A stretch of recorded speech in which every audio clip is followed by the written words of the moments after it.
प्रिय विद्यार्थियों, अंकल बात कर रहे थे संसद के अंग, और हमने संसद के अंगों में बात की थी लोकसभा, राज्यसभा और राष्ट्रपति की।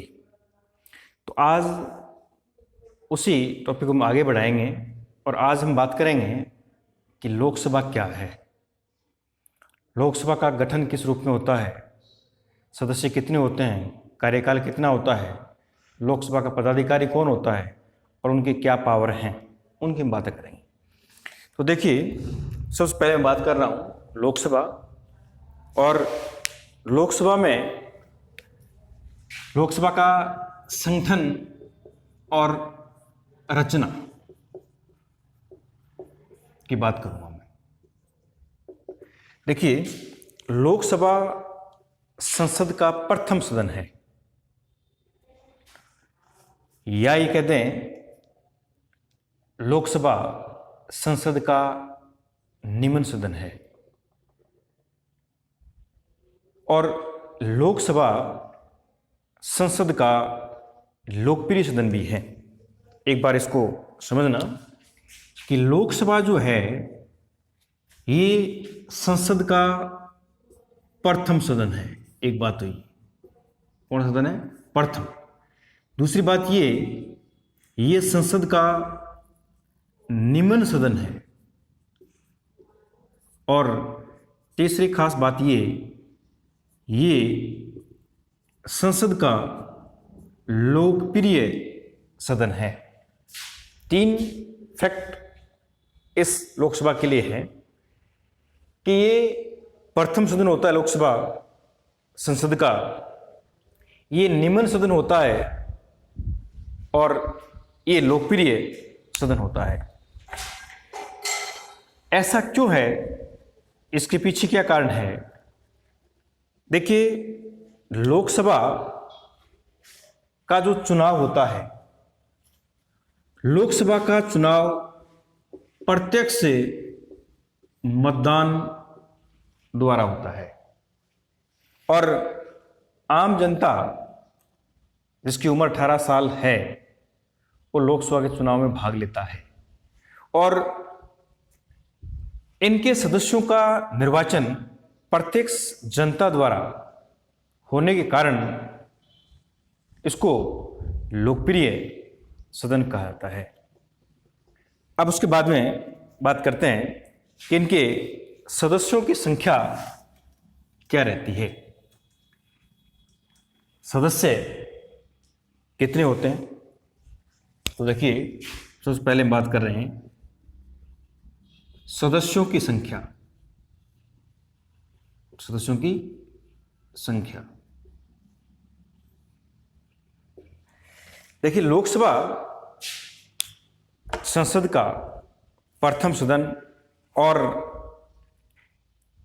मूल संविधान की मैं बात करूं तो इसके लिए 500 सदस्य निश्चित किए गए थे, और लेकिन इनकी संख्या में वर्तमान में वृद्धि की गई है, और अब गोवा दमन दीव पुनर्गठन अधिनियम 1987 द्वारा लोकसभा के सदस्यों की अधिकतम संख्या 552 हो सकती है। एक बार फिर सुन लें कि मूल संविधान में इसके सदस्यों की संख्या 500 निश्चित की गई थी, लेकिन समय समय पर इनकी संख्या में वृद्धि की गई, और अब गोवा दमन और दीव पुनर्गठन अधिनियम 1987 पुनर्गठन अधिनियम 1987 के तहत इनके सदस्यों की जो संख्या है वो 552 हो सकती है। प्रश्न ये पूछे कि लोकसभा के सदस्यों की अधिकतम संख्या तो 552 करना है। अब इसमें जो 12 20 सदस्य होते हैं, 20 सदस्य वो संघ राज्यों से, 2 सदस्य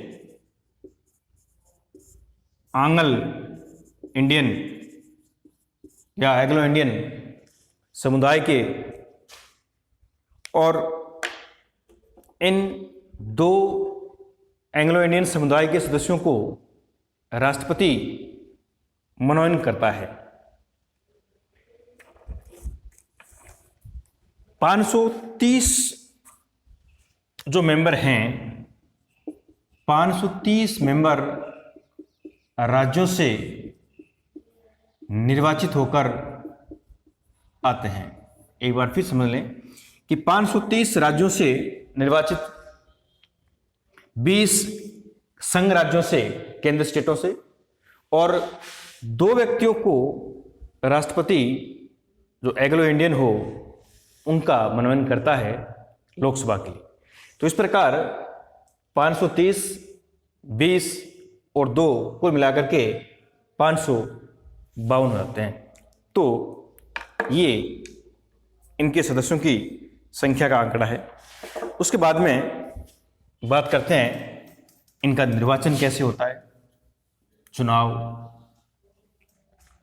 देखिए, निर्वाचन की मैं बात करूं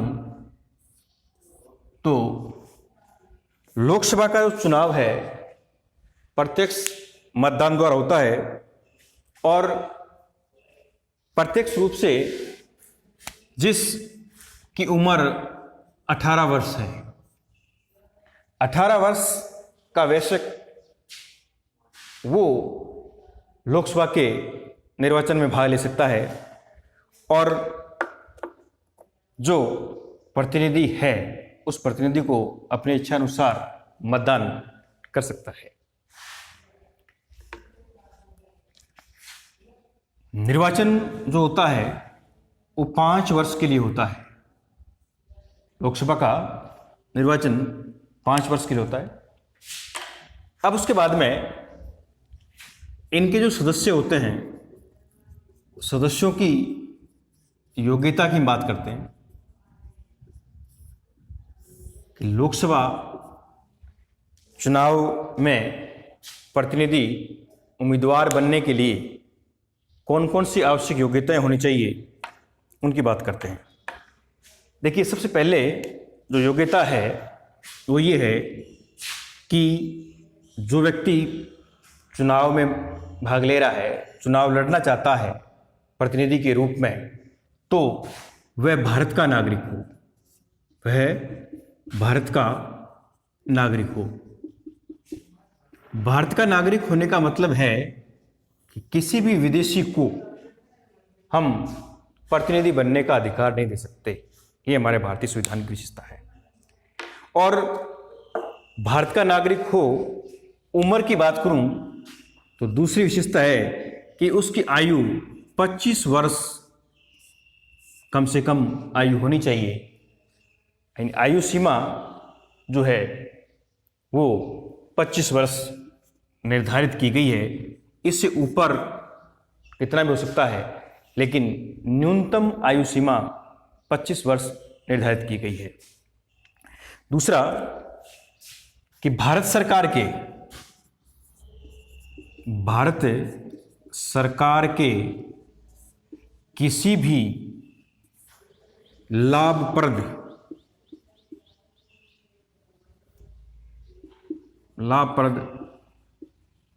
कार्य में न हो।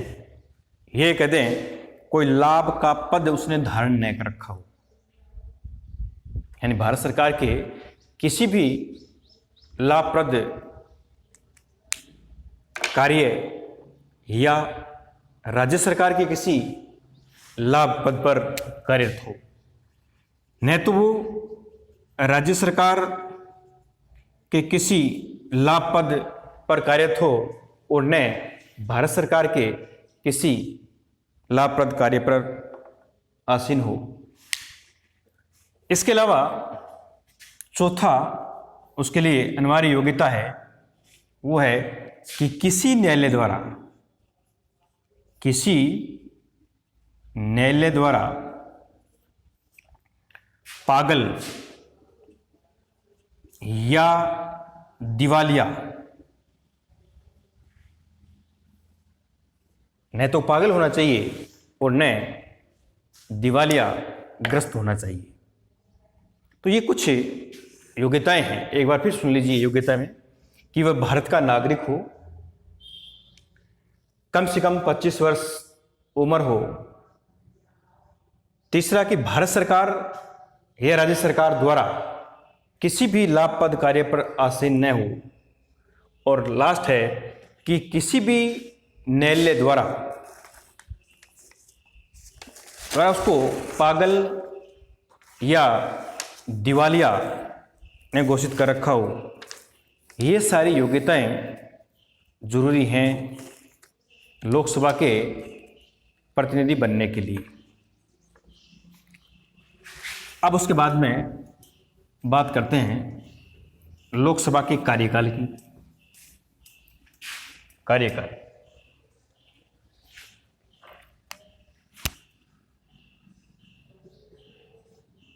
कार्यकाल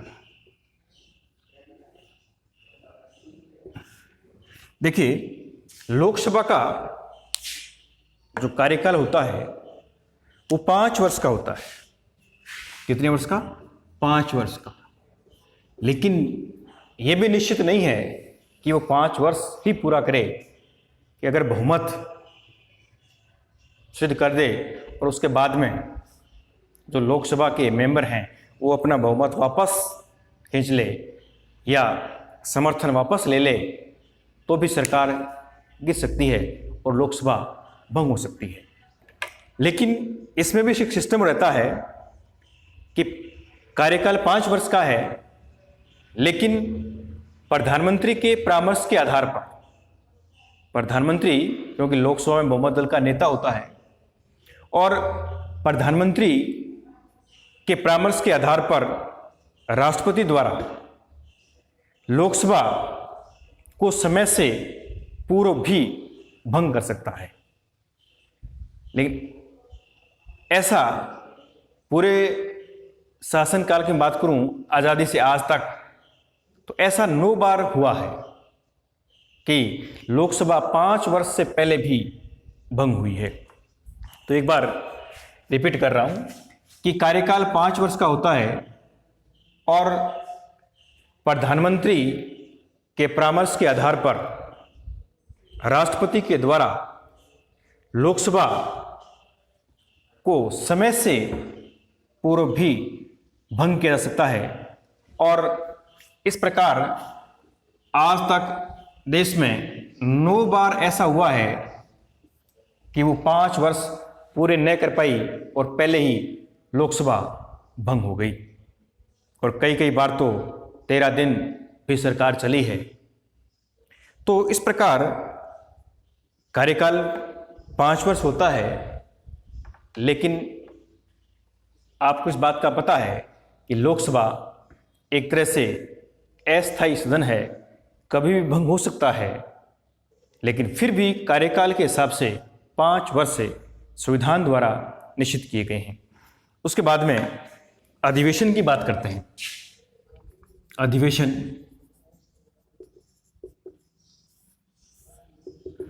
देखिए, अधिवेशन में बात करूं तो लोकसभा और राज्यसभा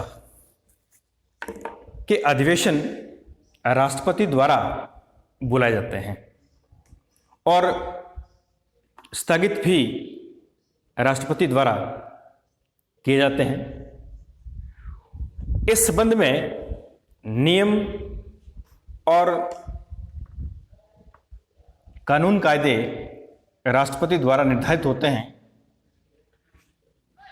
लोकसभा की 2 बैठकों में 6 महीने से अधिक का अंतर नहीं होना चाहिए। तो देखिए, पहला तो यह है कि अधिवेशन बुलाने का काम, स्थगित करने का काम वो है राष्ट्रपति के पास पावर। किसके पास है? राष्ट्रपति। और 2 अधिवेशन और 2 बैठक कहते हैं, 2 बैठकों के बीच 6 माह से अधिक का अंतर नहीं होना चाहिए। ये बात भी भारतीय संविधान में है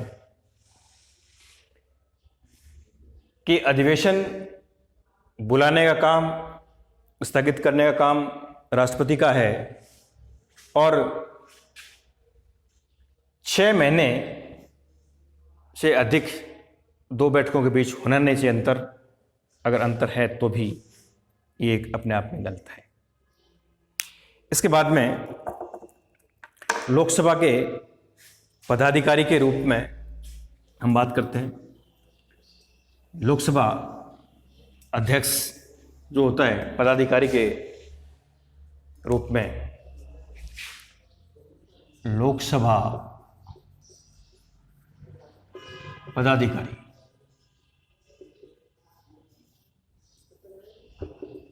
देखिए, लोकसभा में बहुमत दल और बहुमत दल का नेता होता है प्रधानमंत्री, लेकिन निर्वाचित लोकसभा सदस्यों में से किसी एक व्यक्ति विशेष को लोकसभा का अध्यक्ष निर्वाचित किया जाता है और एक उपाध्यक्ष से निर्वाचित किया जाता है।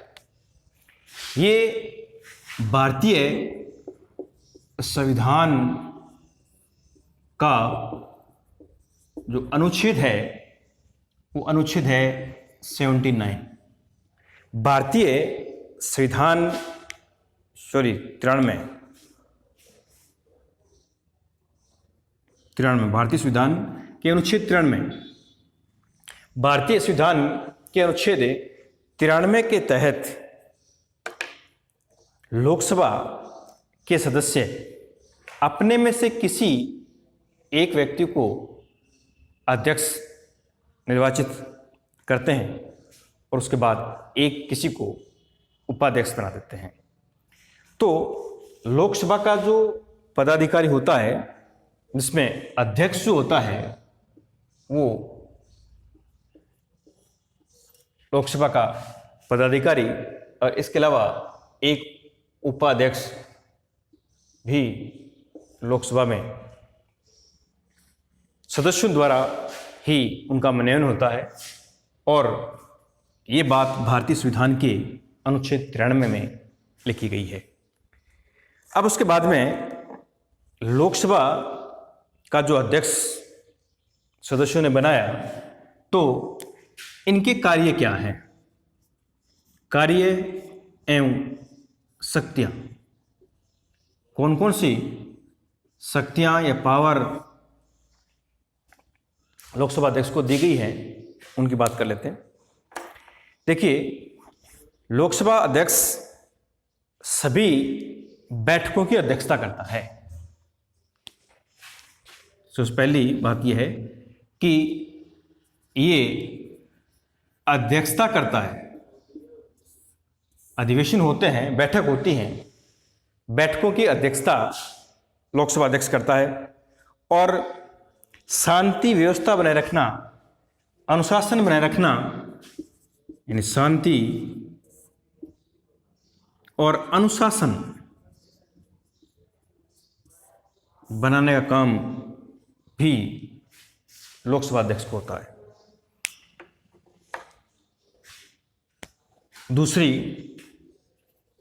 शक्तियों में, यानी लोकसभा के समस्त कार्य, लोकसभा के समस्त कार्य और लोकसभा के समस्त कार्य और कार्यवाही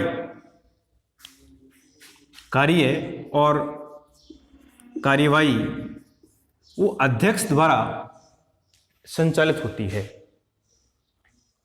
इसके अलावा अध्यक्ष निर्णय करता है कि कोई विधेयक, धन विधेयक है या नहीं, इसकी पावर भी लोकसभा अध्यक्ष के पास होती है। लोकसभा अध्यक्ष यह निर्णय करता है कि कोई विधेयक धन विधेयक है या नहीं, इस बात का निर्णय लोकसभा अध्यक्ष करेगा। और इसके अलावा लास्ट जो बात इसके संदर्भ में की आती है वो ये है कि संसद और राष्ट्रपति के बीच सारा पत्र व्यवहार इसी के द्वारा होता है। यानी संसद और राष्ट्रपति